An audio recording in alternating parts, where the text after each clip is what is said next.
This is the Engines of Our Ingenuity, made possible by the Friends of KUHF Houston.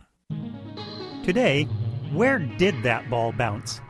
The University of Houston's College of Engineering presents this series about the machines that make our civilization run and the people whose ingenuity created them. You cannot be serious! That ball was on the line! Chalk flew up! Kill the umpire. You're blind, ref. Challenging officials seems as much a part of sports as playing the game.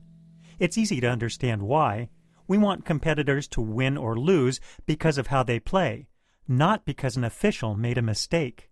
And that's why we've turned to technology for help.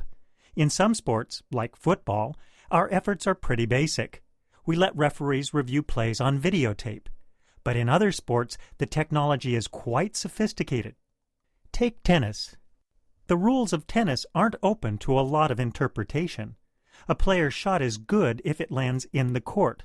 Calling a ball in or out seems a simple enough job for officials, but anyone who's watched tennis knows it's not that easy. For one thing, tennis balls move fast. Good men's tennis players hit serves over 120 miles an hour. That means the ball travels the length of 2 cars in the time it takes to blink. An official who blinks at the wrong time has missed the action.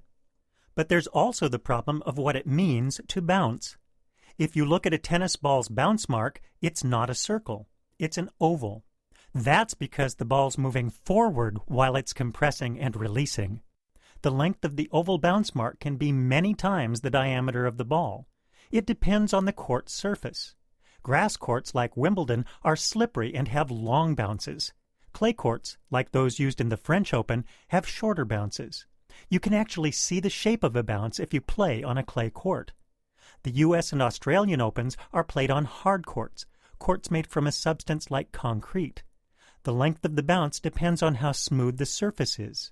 No matter what the surface, a line umpire must determine if any part of the bounce is inside the court.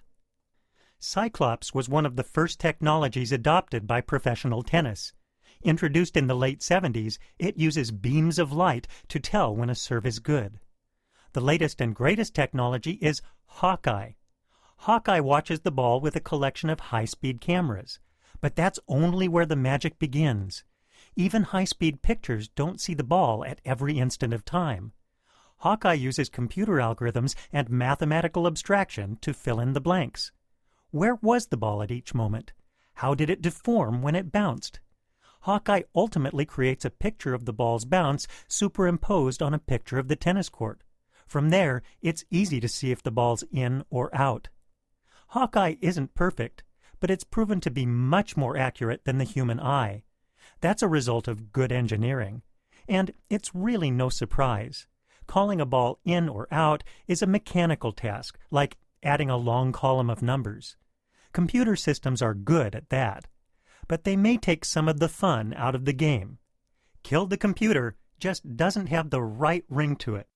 At least, not in a sports arena. Couldn't you see anything? That cost me the death! I'm Andy Boyd at the University of Houston, where we're interested in the way inventive minds work.